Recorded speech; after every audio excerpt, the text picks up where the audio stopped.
All right, welcome everybody to the Oil Stream on a Monday. The Edmonton Oilers actually play a hockey game tomorrow. Will they win it? Probably. It is the Oil Stream. Tom Gazzola is actually on his way down to Vegas right now. And Joaquin Gage sliding on in today. Gager, what's going on, buddy? Thanks for joining us, man. Oh, I think Gager's muted. That might be us, Gager. Give us 1 sec. There we go. Me. There we go. Oh, it's you? It's me. Classic. It's pulling me. a Cass. Yeah. That's shout out to Cass. Sorry. Yeah, I didn't tribute. want to, Cass tribute. So how about Tommy Gazzola always flying when he's supposed to be working, you know? Yeah, that's it's amazing how he sets these things up for himself. Hey, like that's it always works out. It works out very well.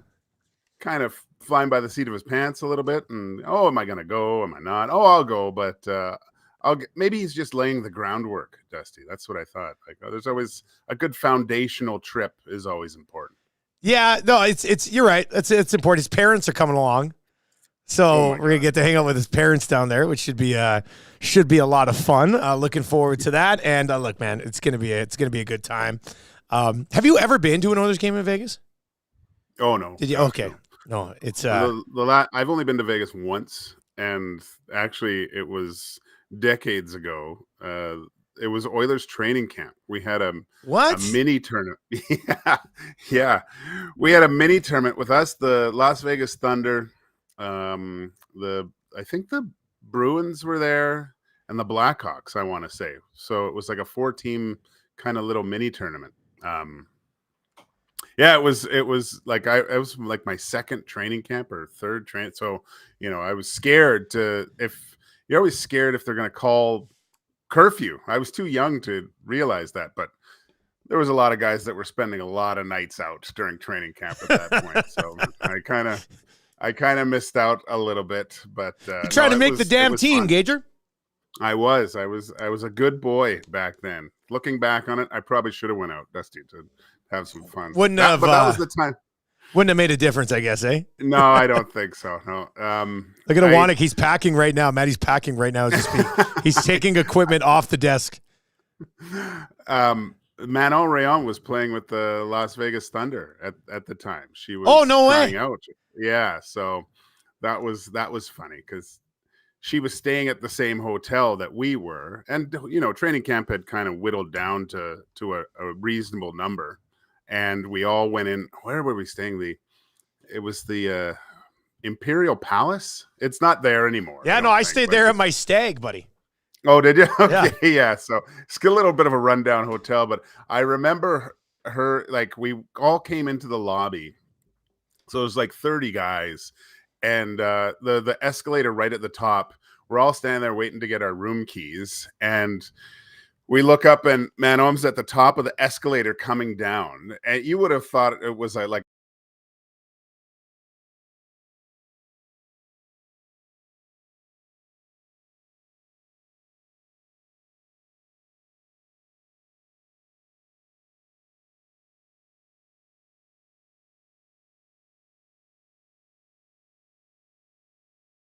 there we go. Sorry, Gager.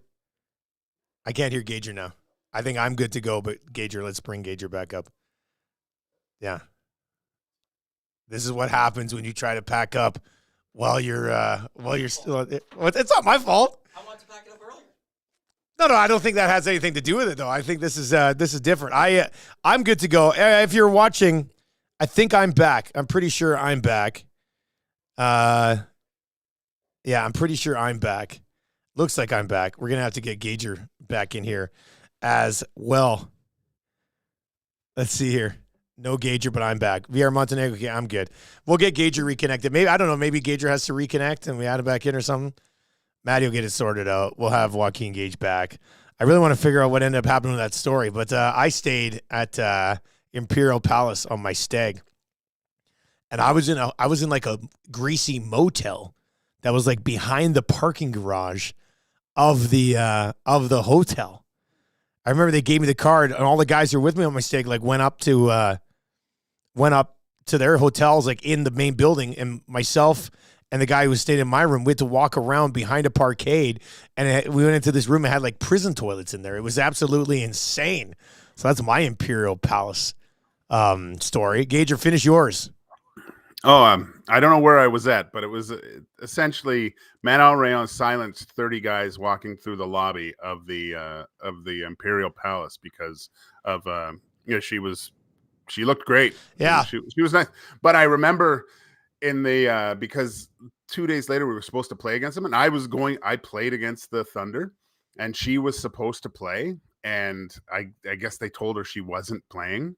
And she was out in the hallway, like kicking stuff and throwing her. Just live it. I love it. Oh, she was just choked, and I was like, "Whew, man, she's pissed." But yeah, that was too bad. I would have gotten a chance to play against. So that's the only time you ever went to Vegas, eh? Like you and your wife didn't go back to go to shows or anything.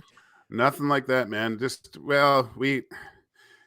I had kids, so it was tough to. We wanted to. Go, okay, and kids, and I mean, you can still do it. There's tons to do. Like, actually, the first time I was in Vegas, my parents took us. We went to Disneyland, and then they had never been to Vegas, so they want to go to Vegas. So we stayed at the Luxor, which is kind of cool to be there for the first time. I was in grade 9, I think, and then there was like a little water park kind of thing at MGM. So we went there and rode around and stuff. Anyway, I mean, we were there for like 2 days. You can get there with kids. You can do Vegas any way you want, really. I mean, there's a type of trip there for everybody, right? So, well, I'm closer to the point now where they could come, and they're closer to 21 than little kids, right? So, yeah. Oh boy, that would be that would be. I can't imagine getting to that spot, buddy. I'm not gonna lie. Imagine Marshall and the Muzz. No, don't even, man. I see the Muzz like as far as Vegas vacation goes. Actually, the two kids on Vegas vacation, like Marshall would be very calm and chill at the beginning, and Lizzie's just a wild child. So I mean, I don't even want to think about going to Vegas with my kids. Jeez Louise. Surveyor Brett is in and says, I found the EST jet set for 5:15 departure. That is correct. We need to track this. Everybody else can be tracking jets into Vegas. We're going to be on a direct flight from WestJet all the way down to Vegas later on today. Gage, just from an etiquette perspective, if it's me and Eric and Maddie and we're all in our same row, can I just throw on my iPad like I usually do when I travel by myself and watch a show, or do I have to, talk to the guys and entertain and that type of thing? I think it's a perfect time to get some rest, Dusty. That's actually not a bad idea, buddy. Yeah, I go to veteran move. You go to Sage, the little essential oils place. Get yourself a nice sleep mask. Put some essential oils on there. Put your AirPods in or what have you. Put on some sleep music, and you just shut it right down. This is gonna be. You got a tough week ahead of you. You got Vegas. You got Super Bowl. You got that night at the Super Bowl, sleeping over at the Century Casino. I know. This is you gotta sleep's a weapon, and you're gonna need a lot in your arsenal, I think. Wake me when we get there, boys. Eric said today. He goes. I think there's an outside chance I could stay up for the entire trip. I was just like, my God, man. He goes, well, we got to pull at least one kind of all-nighter. He goes, a very moderately paced all-nighter could be possible when we got to be up at like 4:30 anyway. So we'll see. But yeah, you mentioned everything in there. We're also Tommy's going to be doing pre and posts from Boston Pizza on Saturday. So it's a pretty busy time, which is always good. Boston Pizza is the presenting sponsor of the Oil Stream. If you're going to watch games, you can join us. Make plans to join us Saturday night, Westgate, right next to the West Edmonton Mall there. Tommy will be there pregame show. It's a game against the Kings. It's going to be great. Tommy will be there pregame show at 6:30. He'll be there for postgame after. While you're watching Oilers games, you get $5 off medium pizzas, $1 off tankards of Coors Light and Canadian. I went to the Westlock Boston Pizza on Friday night, and I had a small meteor pizza, and I love it. The sausage on those things are absolutely delicious. And believe it or not, I had a fishbowl. I tweeted it out. I had a fishbowl. I ordered a spiced rum and Diet Coke. And I'm an easy upsell. So she comes back and she goes, you got a spiced rum and Diet Coke, but it is fishbowl Friday or whatever. And I was just like, well, and I don't know if that means it's a triple or whatever, but she's like, I said, well, how much is it? And she started to say, I said, no, don't worry. Get me one. Let's go. So Tammy and the kids, I got there a little bit earlier. They just finished swimming. They were getting ready. So I went over to order a bit early, and they come up. Tammy sits down. She goes, what's up with the fishbowl? I said, I don't know. I just felt like it. Like, it was good. So Boston Pizza's great. I had serious FOMO the other Friday. I had work to do, and I was stuck in meetings. But knowing that you guys were so close to the Boston Pizza in Windermere, I've never been to that location, too. I've always thought of going. Yeah, there's twice that I was gonna go in there and have a beer or something, and each time I had to. Oh, I can't do it. I got to go do something else. So you said it was quite nice in there. Hey, I gotta go check. Yeah, I mean, most Boston Pizza lounges have a similar feel. Yeah. This one, I don't know if it's because relatively newer than a lot of them around town. Really high end lounge. Like it's really nice. You would like it. Okay. Yeah, it was good. I very much suggest going and check that one out in Windermere. And it was good. We had a nice turnout for that lunchtime oil stream. And Tommy will have pre and post Saturday night Westgate for anybody on the West End if you want to slide on by. Gager, we got to talk about Connor McDavid over the weekend. Did you have a chance to consume much of the All-Star festivities? Originally, I wasn't going to watch one bit of it. It didn't pique my interest. And then I found myself, I was able to, I was downstairs wailing on the pecs, and I thought, you know what, I'll throw it on and have a look. And I was entertained in the skills. Like, I thought it was an unbelievable format to watch with the points and seeing how guys did. I found myself kind of cheering for Connor in a way, like saying, okay, this is cool. And the fact that you hear that he was they were all part of it, but they were asking what kind of events that they would like to see and participated in, what they want to do. And for Connor to kind of take the reins of this new format, which I don't see them changing. No, why would you change it, right? No, this had so much more engagement than in years past of, most of the time I just watched the highlights to see who was the hardest shot and stuff. But you had the choosing of the goalies, which I found was great. I thought that next year they should flip it though and have the goalies. That would be fun. Pick the shooters. I think that would be more. I was hoping for a little more sass, a little more brashness of picking the goalie and reasons why, and kind of just having fun with it a little bit of smack talk that never hurts. But yeah, I thought, and then to see Connor go through at the end and take it home and win, that was awesome, man. That was awesome. I liked what you said though. I don't know if it was you and Eric or you and Tommy. One of the things, instead of the monetary gain for players, play for cap space. Yes. Like something along the lines of a team gets a little bit more cap space for winning certain things or something like that. I thought that was a brilliant idea.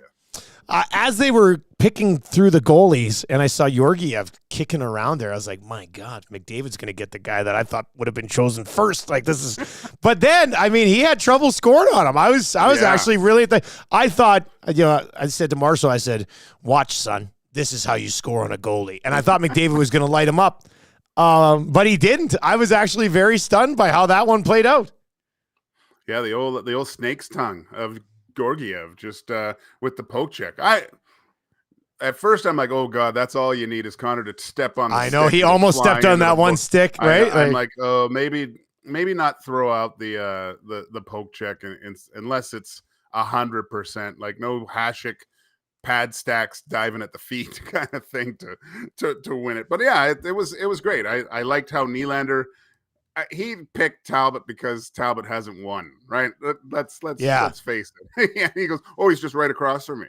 I like that when Talbot was good and stuff. But yeah, man, I loved it. I thought it was great. I enjoyed it immensely, actually. This is going to be a fun question. We'll ask you guys if you're listening on TuneIn or at EdmontonSportsTalk.com or watching on YouTube. If you're watching on YouTube, give us a sub and hammer that thumbs up. We would appreciate it. Watching the way that they did the skills this time and like we knew McDavid was going to win a high speed puck control event. Like the final is basically, I mean, it would have been a stunner if he didn't win it. Is there a player from the past that you would have liked to seen unleashed on that course, Gager? Oh, that's a great question. Because the guys nowadays are so much more skilled. Nothing against the guys from back in the day, but I mean the guys now with the equipment that they have and the technology. I mean, hands are ridiculous. Everybody can do this. Everybody can do that. But is there somebody like just from a raw skill perspective back in the day you would have liked to have seen? For pure skill wise in that competition, the one that jumps to the top of the page for me right away is Kovalev. He would. Oh. That's the only. I mean, Gretz too. Like he was. But going through that, I wouldn't mind to see a young wing Great Gretzky answer. do it. But I really think that Kovalev would. He's. I think he's the only one that could keep up with today's like the skill and the speed of today's guys with what he possessed. A friend of mine, he was the other goalie with Team Canada with me, Jamie Ram. He tells the best story of Kovalev in training camp where he was just he looked like Kucherov in the skills at one point in training. It just wasn't talking in training camp. Yeah.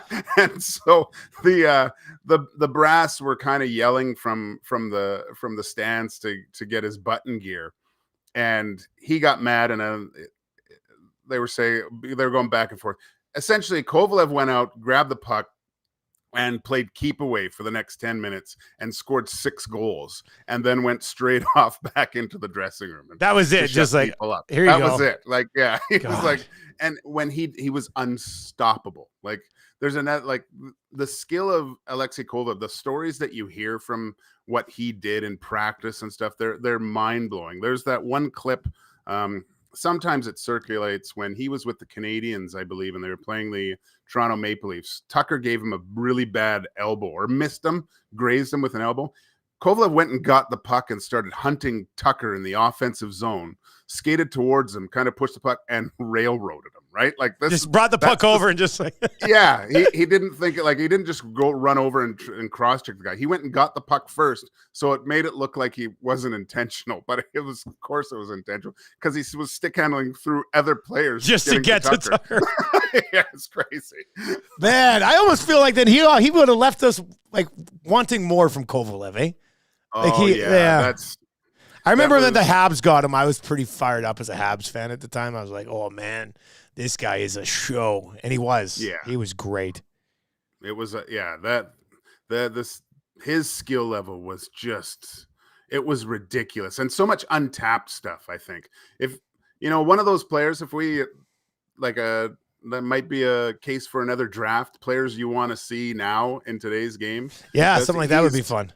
He's that guy, because him playing against these other players with that skill, it would be very, very scary. Not that he didn't play with guys with skill, but I think that just with his puck handling ability, his shot, everything about him, size, speed, it was a joke. Let's get to a bunch of text messages you've rolled in here on this conversation. On all the conversations so far here on the oil stream today. The Cleeper is in and says, for picking goalies, give everyone hockey cards and pick a card at random. Or just have Buble high on mushrooms picking the goalie shooters. Guys, the gambling aspect really helps the skills competition for me. Well, that's easy when we cash a bunch of McDavid props. Like that works out. Everybody's loving the betting of it. Juan is in and says he'd love to see Sergei Fedorov. Man. Yeah. Ooh, Fedorov's a great answer. I was initially thinking one of my childhood favorites, Pavel Bure. But Fedorov, Fedorov? Because he had that, he'd be a good one to watch there. Yeah. Yeah. Yeah, there's a bunch of, him, I see Pavel Datsuk. That's another guy you'd like to see go through that course. The Magic Man would probably tear that up, but not with I don't think with the straight speed, right? Like Kovalev was lightning fast too for a big, it was crazy. Yeah, he also remember him though because he would slow the game down to his own pace. Yeah, at times too, right? Like he kind of just played however the hell he wanted. It was phenomenal. I mean, all in all, it was a really well done weekend, a big time win for the National Hockey League. There's no doubt about it, and hopefully you all enjoyed it. And next year Well, we'll get into it a little bit here on the oil stream, but next year it'll be Four Nations face-off, and then the Olympics coming up here as well, Gager. So let's just go there next year. Your thoughts on it, because that was announced Friday, so we didn't get into it on Two Guys. We'll probably discuss a little bit tomorrow. But seeing Connor McDavid in a best-on-best in a Team Canada jersey is far overdue for the National Hockey League, right? Oh, it's what we've kind of been waiting for, right? There was that picture of McKinnon, Crosby, and McDavid all standing there in their All-Star stuff, and the caption was, "Can you believe we're going to get a chance to play best on best?" Or what, Yeah. And I was just like, "Oh, this is," because we remember the I mean, not just the last Olympics, but the one prior in Vancouver one. How important that was, how great it was to feel part. I know it's the best on best will be a little bit different, but still to see that and to match up against the other, I think other countries have made huge strides. Like, it's not far and away that Canada is the best team. That you have to look at the US with what they can assemble, especially in goal. Jeez. Yeah, I can't wait. It's about time. Like, there's national bragging rights on the table here, and it when these tournaments happen, the whole hockey world seems to just completely come to a halt while all eyes are watching it, because they're so much fun. Who would be the two wingers that you would like to see play with Connor McDavid on Team Canada? Jeez. Well, I'd like to see him play with McKinnon, to tell you. Yeah, I know. I was just going to say, it doesn't matter who it is. It's Nathan McKinnon. Yeah, I want to see those two guys on the ice at the same time. Like, either one of them, like on the power play or something, that, how you drop the puck back, you get McDavid coming up, backing everyone off, and then he drops the double drop, the double drop, and then the bull moose comes in, and everyone just parts because they don't want to get railroaded. Gosh, who do I put on the other side of? It's hard because I just like the grittiness of it. I like Hyman. I know you're going to say Hyman. I know. I'm sure Hyman's going to be a popular answer. I think there's a lot of chemistry there, and the way that Hyman plays, you can't tell me that everyone would say, well, is he fast enough? But they're playing on NHL ice, right? And Hyman's can get around well enough, I think, even in one of those scenarios, and just provide a little bit extra grit. Not that those two don't at this stage of their career, but I don't know. I think Hyman's the easy answer for me to throw out there. I got to think about it a little bit more, Dusty. Yeah, I think a lot of people would probably say Hyman. I mean, you look at some places, they do have Hyman projected to be on the on those teams, that's for sure. 780-218-9999, 780-218-9999. Oh, this is a good one. You know this guy. Back to the skills contest. Dougie Waite would have smashed that competition. He would have really done well with that. Like, he had the puck on the string a lot, right? Him dancing, that would be good. And Doug he was fast. He didn't look fast because he wore those the black blades a lot. Sometimes when you wear those things, it makes you look a little bit slower. Doug Waite would have been great. I can't deny that. But yeah, I just God, it would be great to just throw those guys back in there. Datsuk's one that I'm thinking about now more than. Datsuk would have been a good one too. He would have just walked through that. Yeah. Just he would have looked really nonchalant doing it too. McJesus is in and says, you might as well put the best grinder ever on that line. 87.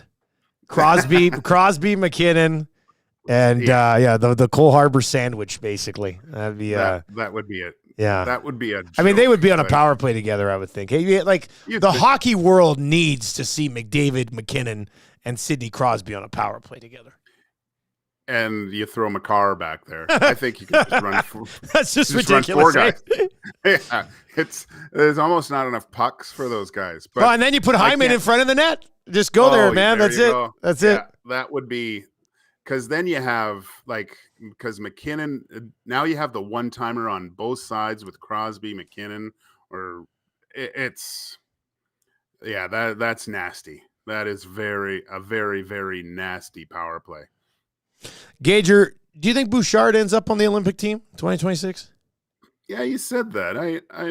I mean, I like his play now. But don't you look to? Is Pietrangelo not the guy that you kind of look to at that? Like, wouldn't he be the other D-man or shoot? I'm like you're gonna have Makar on the right side. Noah Dobson's getting a lot of buzz on a lot of these lists, and then you've got. Yeah, are you looking at Bouchard or a veteran like Alex Pietrangelo? I just don't think you take all the highest scoring defensemen and put them on the same team. Oh, I don't think you can. Yeah, I mean, you look at like Drew Doughty. Do you still kind of look to him? Like, I know he's a little bit older, but he's playing 25 minutes a night. 25 minutes a night, has all the experience in the world you could ever ask for. He's gritty. He's still got a lot of skill. Great right shot defenseman. I don't know. That's I really think about that. There's Ekblad. I'm not sure if he if I got down to the nitty gritty and I'm looking at Bouchard and Ekblad, I'm leaning more towards Bouchard just with. To me, it would come down to like who you're going to pair him with too. Yeah, you got to figure out what you're looking like on the other side there as well. So if you want to chime in, Vera Montenegro says interesting picks from Ron McLean, I guess he would say, including both Nuge and Nurse. No Bouchard though. Sobkirk is in and says Mitch Marner, Braden Point, Marchessault be pretty good beside 97 in that spot. And Induced Comics is saying Darnell Nurse is on that team. Yeah, imagine if there's two Oilers blue liners on Team Canada in the 2026 Olympics, and we're all still sitting here going, "This blue line's awful." I know. You got another one. I don't know. Is Shea Theodore? Would he be available at that point? Do you think? Because he's a really good puck moving defenseman. Yeah, I mean, you're looking at guys like I'm just looking at a few different lists right now. You know, Josh Morrissey, Morgan Riley. Yeah. I mean, Shea Theodore. I don't think it's far off of that list. It's the goaltending that the team will have to be worried about. Actually, follow up there, Stuart Skinner. He'd probably be one of the three goalies for sure, right? Like, yeah, you have to now, right? Like that's now that probably you're not going to see Carter Hart at any time. Stuart Skinner's definitely moved up in the depth chart of Canadian goalies. He's been one of the best over the past few months in the National Hockey League. So why not have Stuart Skinner in there? Aiden Hill. It's just to compare to some of the other countries, they're just not as deep as they once were. I mean, it was such a no-brainer for years, and there always was. And maybe it was because these tournaments happened at a more consistent basis. But you had the Grant Fuhrers, and then it went to Patrick Waz, then Brodeur, Cujo, Roberto Luongo, Carey Price, like. Goat after goat after goat. It's Hall of Famers that are going in every single year. So obviously there is a shift, and we talked about this, didn't we? We talked about this a few years ago on Two Guys, Dusty. And Cass made up a point. There's just not the YouTubes, the things that kids they don't. Goalies aren't a big part of YouTube and big saves and stuff. It's all the young players with all the skills that you see, the fancy stick handling, the Michigan stuff. So it's way more appealing to, I think, from a little kid standpoint, to be the next Connor McDavid or Sidney Crosby, Nathan McKinnon. Those are that's the fun stuff. For us, I think it was the equipment, right? Like, because I mean, the equipment changed color, and half the kids went nuts. Oh yeah! Oh my God! There's color here now. There's color on I'll pads. be a goalie. Are you kidding me? Yeah. It's funny. Yeah. It's funny you bring that up because when we were in Barhead, we were looking at the 1988 provincial champion Barhead team, and I don't know, it must have been U15 or whatever it would have been at the time. Not even Bantam. I think the level below. Anyway, you bring up the pads because. The first thing I kind of looked at the picture, and one of the guy had like black and white pads in like 88. And I was like, what the hell? And then I looked at the other guy, and he's got the old brown pads. Yeah. But this one guy, 88, 89, he was running like full black and white pads, black and white blocker. I can't remember who was it? Who'd have had the first sort of DR? What was it? DNR. DNR. Yeah, well, Grant Fuhrer, man. Yeah. I mean, it must have been that brand because it looked like he looked so out of place on that team photo. It's like, what is this guy doing here? It's like when you see like something from the future that happens to be in a picture from the past, you're like, what is this? That's what he looked like. He looked like a time traveler. It was nuts. Yeah. No, and when the color came in and you could get things like customized or what have you, that was just a game changer for goalies. Like masks, everything. It was I think that was the appeal of becoming a goalie, is you got all this really cool equipment to go along with it. The Oil Stream is presented by Boston Pizza. Portions of the Oil Stream are brought to you by One Putt. You can visit them at www.oneputt.ca or follow their Instagram at OnePuttYEG. One of the best and most accurate indoor golf places in the city for serious and casual golfers. They got 6 TrackMan bays. Make it the perfect place to golf, hang out with your friends while watching the Oilers game, crushing some EST 6 o'clocker lagers. Check them out to plan your next event, birthday parties, stags, team building, much more. They can fit up to 30 golfers and 40 people in total. So if you want to bring everybody out from work for a little, workplace experience, you can do it at One Putt, www.oneputt.ca. They had a Super Bowl event, but that thing pretty much sold out right away. All 6 bays were taken. We've got a Super Bowl event coming up for ourselves at the Century Casino Sports Bar and Lounge. And apparently every table's already taken. We replied, we were exchanging messages with Renee from Century Casino earlier today, which just couldn't be a better fit, right? And she said there's probably 2 chairs left. I was like, my God. Yeah. So we got a nice little Super Bowl party planned. They've got a bigger table set aside for a bunch of EST crew and stuff. But it's just absolutely nuts. So it's been going good. But yeah, if you want to watch an Oilers game, go check it out at One Putt, www.oneputt.ca. Be a fun little thing to do with your family, your buddies, or your coworkers. Gage, do you like getting Vegas out of the break here for the Oil? Is this okay, you're back in it, or is this a tough spot to be in just because you haven't played in a while before playing Vegas? Now they haven't played in a while either, obviously, but where do you come out on this being the matchup? I like it because in the back of your mind, going into this long break, you knew what you were going to have to go up against coming out of it. So, yeah, there was obviously a little recoup session for the Edmonton Oilers, but this is a huge benchmark game. Another one of those points in the season where you're going up against a team that, you lost to last year. They went on to win the Stanley Cup.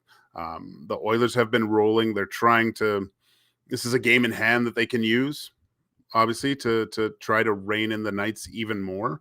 I like going up against it. Sure, there's going to be a little bit of rust, but it's going to be on both sides, I think. And this is all the underlying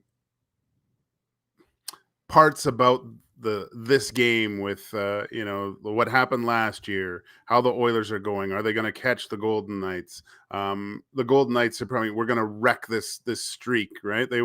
Every team now that goes up against Edmonton Oilers, we want to be the team that stops this thing. So this is a clash of the Titans right out of the break. I think it's great. Duck Dad is in on the nasty chat and says Makar, Kulak, Nurse Bouchard, CC Desharnais. There you go. That's your blue line. That's your blue line for Team Canada. Take them all, throw Makar in there, and see how it goes. 780-218-9999, 780-218-9999. Kitcher, how long do you think, if Corey Perry's playing well, you just kind of would leave him on the third line there, or do you kind of get a sniff and see what he could do with Draisaitl for a little bit? I'm not saying rush it by any stretch of the imagination, but if he plays well for a month or something, do you give him a little bit more of a look and see if he can take on a larger role just so come playoff time? Yeah, I think it depends on how that Draisaitl line's doing at the time too. I like that third line, Dusty. I want to see them, by all accounts, Nobla what he's done in the past. He's let these kind of lines marinate for a little bit, try to find something with with a little bit of chemistry. I think that's a great third line going into the playoffs. Just heavy, fast, with the savvy of Corey Perry. For sure, you'll probably see him with Draisaitl at some point. You'll probably see him with McDavid at some point too. He's kind of like that integral Lego piece that kind of fits into anything you're building. Is that one thing that you can kind of mess around with. Now, I don't think he's full time up on those two lines, but I think you sprinkle him in here when you can, maybe just to get a little bit more. Maybe you need a little bit of a jump or stuff because you know what he's capable of, right? Like the accidentally on purpose stuff in the offensive zone, just getting under the skin of the other team. He can get everyone ramped up a little bit more, I think, just with the way he's played over the course of his career. 780-218-9999, 780-218-9999. You got any questions about the Oilers coming out of the break? You can fire those over there. You can also hit us up in the nasty chat as well. I am taking a look at the TSN trade bait board right now, and there has been some movement on it. This bad boy was posted at the end of January. Lindholm was number 1 on the list, already gone. Monahan was number 3 on the list, already gone. The rest of this group here, and let's discuss from an Oilers perspective, Gager. I'm just going to run us through the, how many names are they going to Oh my God, they went 40 deep. We don't need to go that deep. But take a look, kind of go through the top 20 here.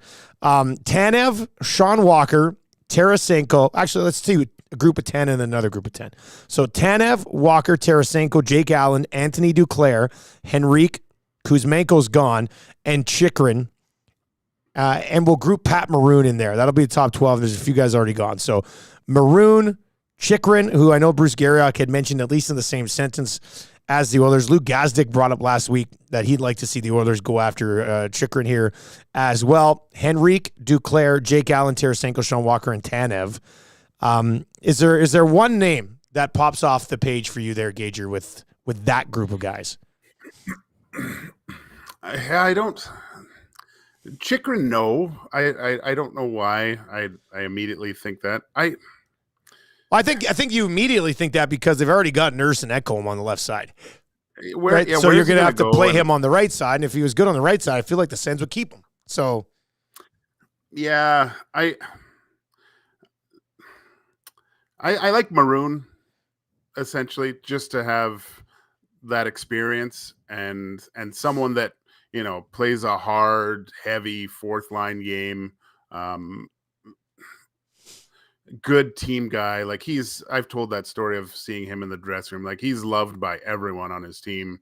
I think having him and Perry, two guys that have done it before, is the most valuable.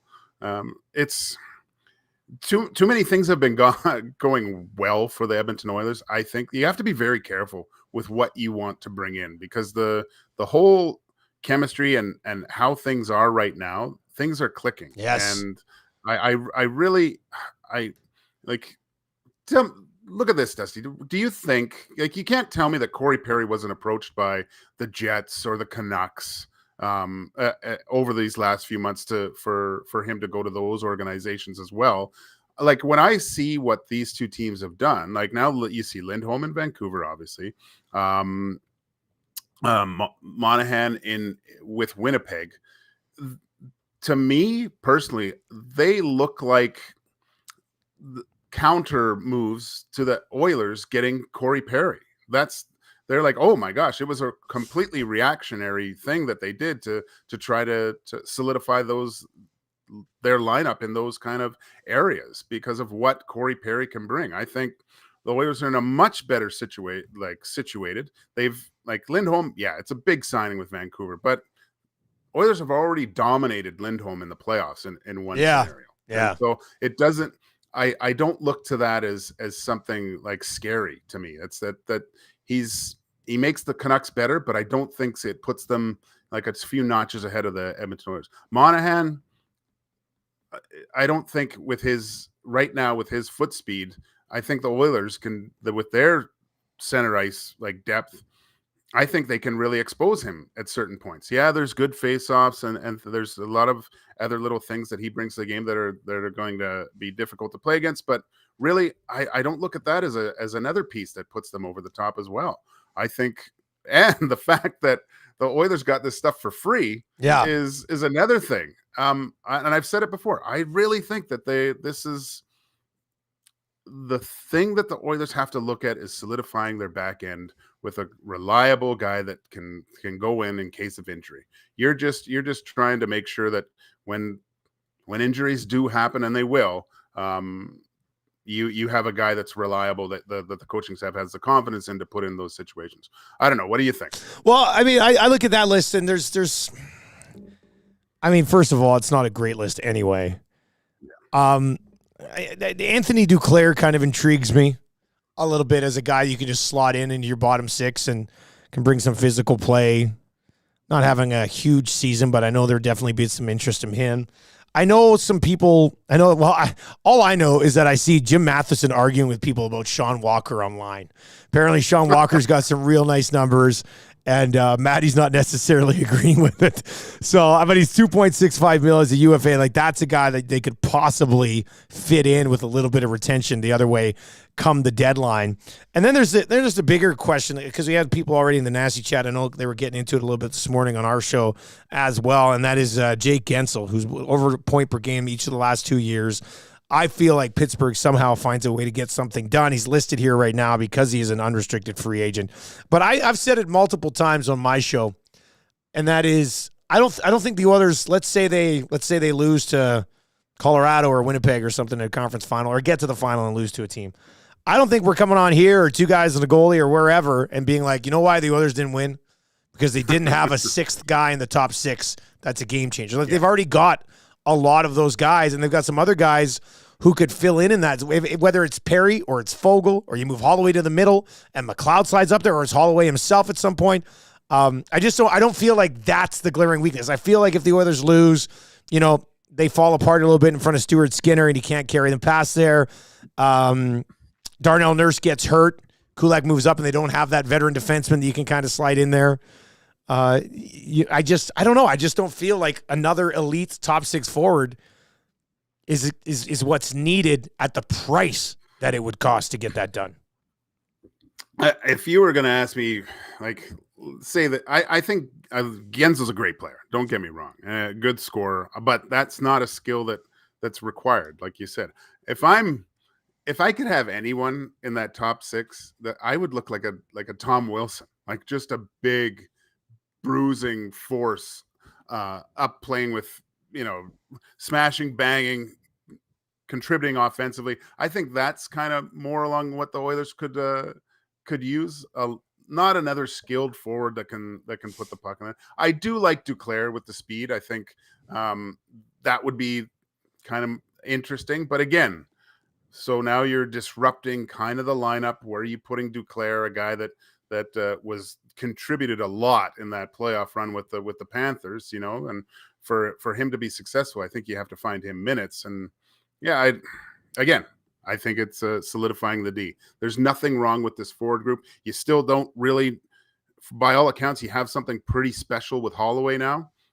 This kid's really starting to come into his own. You had one game of Corey Perry where he did not look out of place. We've referred to these two guys as basically trade acquisitions that you got for free. So you have to be very careful. And like our good friend Rob Brown always says, only one team gets it right, Yeah, pretty much every single time, right? That is how it works. Every single time. I know. It is ridiculous, isn't it? If you're looking for a place to watch the Oilers game, you can do it at One Putt. Visit them online at oneputt.ca. The Oil Stream also brought to you in part by Popeyes, right here in the Popeyes Louisiana Kitchen studio. This came in from Penner's Pancakes a little bit earlier on in the Oil Stream. I wanted to get to when we brought up Popeyes. Dusty, I had my first spicy blackened chicken sandwich from Popeyes on the weekend. Highly recommended. This is what I've been saying. I've been saying this forever. Like, the original chicken sandwich at Popeyes is delicious, but the spicy blackened, like the blackened chicken sandwich, my God, it's a sweat. Like it's a sweat. You're grinding through it, but it's delicious. Penner's Pancakes, man. I'm glad you finally tried it because I'm not going to give people bad. I give people simple food advice, but I'm not going to give you bad food advice. And that blackened chicken sandwich at Popeyes is legit. You can also go in there now, get your hand on the Oilers meal, which will be a spice or a regular or a spicy chicken sandwich, the original, the classic chicken sandwich, nugs, fries, Cajun fries, medium drink, dipping sauce, and the collector's cups as well. There's 4 of them to collect. I think it's on Ekholm now, and the Nuge will be available starting on Valentine's Day. Do you like a good blackened chicken breast, Gager? Oh, I love it. Yeah.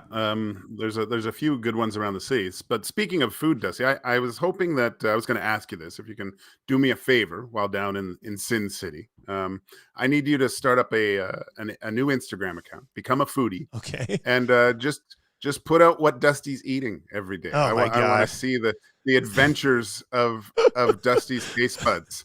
Of what he's going to try down in Vegas. You're going to the epicenter of the culinary arts in North America. I want you to get out of your comfort zone at least a couple times here and show us what you're doing. I am going to predict that over the next 3 days, I do not eat anything that takes more than about 3.5 minutes to prepare. I mean, I don't think so. I honestly, we're gonna be busy. We're gonna be going here and there, and probably have a snack here, a snack there, type of thing. Wednesday night, maybe we find time to kind of go and have a nice meal or something. But I don't see that happening, Gage. It would be funny to track what I eat while I'm in Vegas, though. It's like, yeah, people would be like, "How do you even operate, dude?"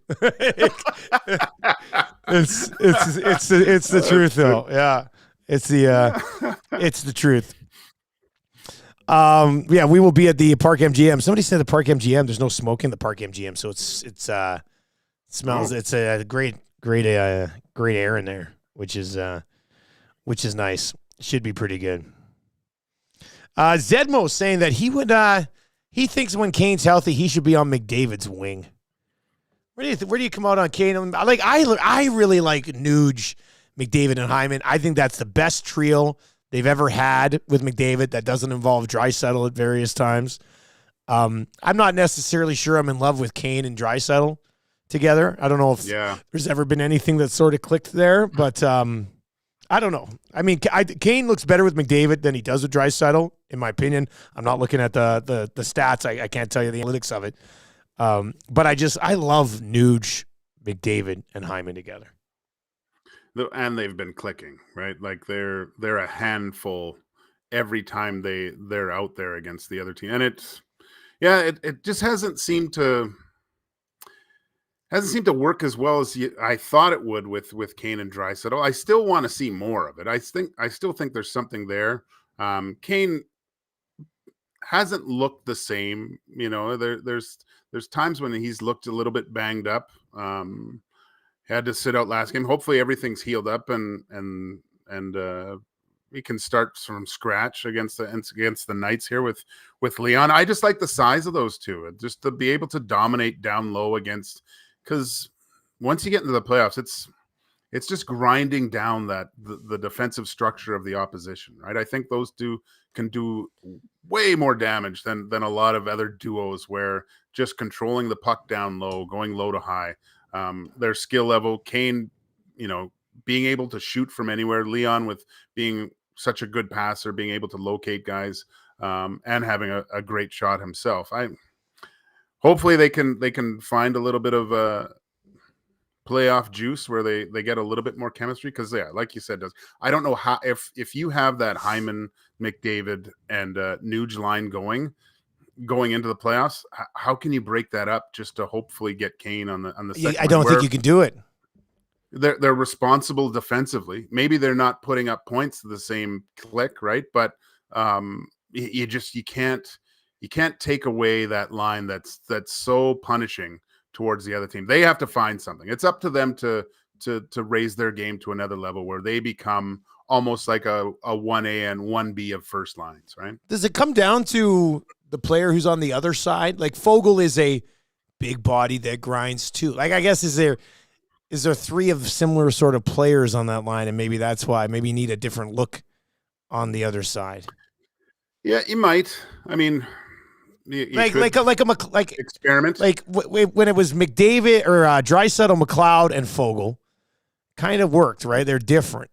Yeah. I wonder if it could even play Kane on one side and then go McLeod, Fogle, or McLeod, Draisaitl, and Kane. And then you'd have to play Holloway in the middle on a Fogle Perry line, which, I mean, that's not bad. I don't know. Do you think how much does that factor into maybe why those two don't appear like they gel?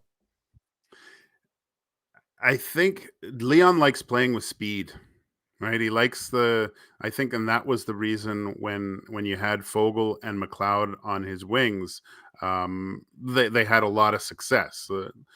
Leon likes to give the puck up, having speed through the neutral zone, quick plays down low.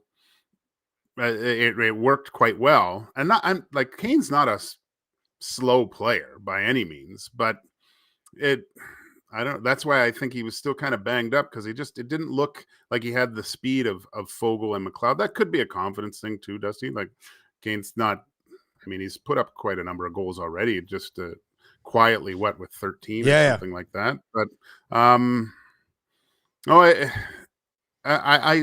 it depends who you play against too. Like the matchups and stuff. You're right. That's a good point. You gotta look at who. Like, I look at the possibilities of when it gets to the point where maybe you're really exposing someone with the physical play, like a Draisaitl, Kane, and Perry line, right? Like, that's a very tough, robust line to play against and hard to do things with. So we'll see. I'm sure Nabla's been at the whiteboard erasing and penciling guys all over the past 2 weeks here, trying to see what else he can kind of come up with. So, but saying that, I think we're going to see the lines how they were before the last 3 games of the Oilers, and going back to especially against Vegas. I think you'll see Connor and Leon being split up for sure. V Power in the nasty chat says, Dusty, try the Oreo shake from Shake Shack. I think there's a Shake Shack right by New York, which is close to our hotel. Yeah. See, why have an Oreo shake though? We can just have a regular plain strawberry milkshake. You like the strawberry? I love the strawberry milkshakes, buddy. Okay. I don't have any other type of milkshake. That's it. I don't do vanilla. I don't do chocolate. Really? I only have strawberry milkshakes. Yeah. Jeez.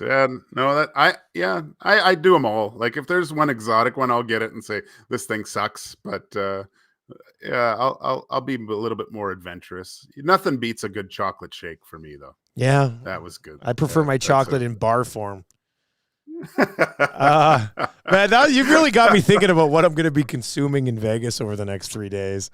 Oh, man, you're so lucky. Yeah, there's some great places you can just try and stuff. I thought you'd be at Gordon Ramsay's. Man, I would love to go to a Gordon Ramsay thing and get yelled at and stuff. That would be kind of cool. That would be pretty good. Awesome. How do you think this trip goes, Gage? Maddie's never been there before. I went with Eric a few years ago with listeners. It was a good time. How did you think? I mean, it's a business trip. We got to work 7 hours a day. We got some other stuff we need to do for social media stuff. But you still got to find a little bit of time to have some fun, right? I mean, well, you guys are going to walk into place, the lights, the thing, like, you go for a walk at night, like, you get yourself an umbrella, I guess, but it's going to be awesome, man. You're going to Vegas Super Bowl week. Like, stop it. What a joke. Like, the stuff that's going to be going on throughout the week there. It's the people that you see, you're probably going to be seeing some pretty famous people and lots of NFL stuff. This is awesome. It's going to be so hard leaving Thursday. I never want to come back from Vegas. Anytime I'm there, I'm like, one year, I remember we were scheduled to come back at 5:00 at night. And we kind of got into that MGM Circle Bar a little bit. We're having a good time. Yeah. And then Brent Sake shows up unannounced, sends us a picture of the back of us. He goes, "Hey, boys, what's up?" And we look at the picture. It's us. We turn around. He's like, "What's going on?" I was just like, "Come on." I said, "I'm about to go home." He goes, "No, you're not." I said, "Come on, I have to." Oh, yeah. So I ended up putting in the call to my wife and my boss at the time. And I was like, "Listen, Saker just showed up in Vegas. This could end up being one of the best nights of my life.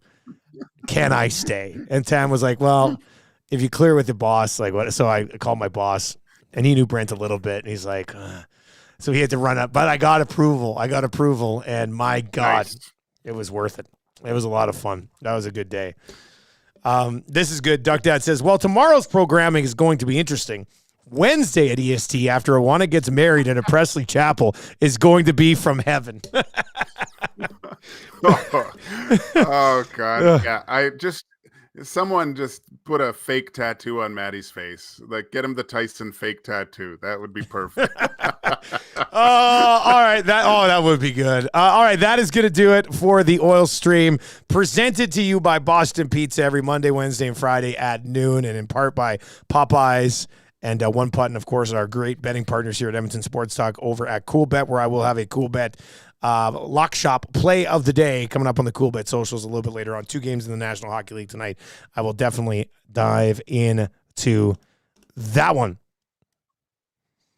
Guys, the best thing about the EST Super Bowl party will be stories from Vegas, not fit for air. Oh my gosh, that's a good one too. All right, Gager, thanks for stepping in today, buddy. Are you good to join us tomorrow morning on Nielson Show like usual? Yeah, okay, perfect. Sure, buddy. We will. We'll see how. I mean, hopefully everything goes well. We'll be set up down there, and EST goes to Vegas. Number 1. We'll see how We'll see if we get to a number 2. Gager, thanks for stepping in, buddy. I'm gonna have to go find Tommy Gazzola somewhere. EST jet takes off around 5:15, so we'll see how that goes. We'll talk to you later, man. And remember, what happens in Vegas stays in Vegas, except herpes. That shit stays with you. See you later, buddy. There you go.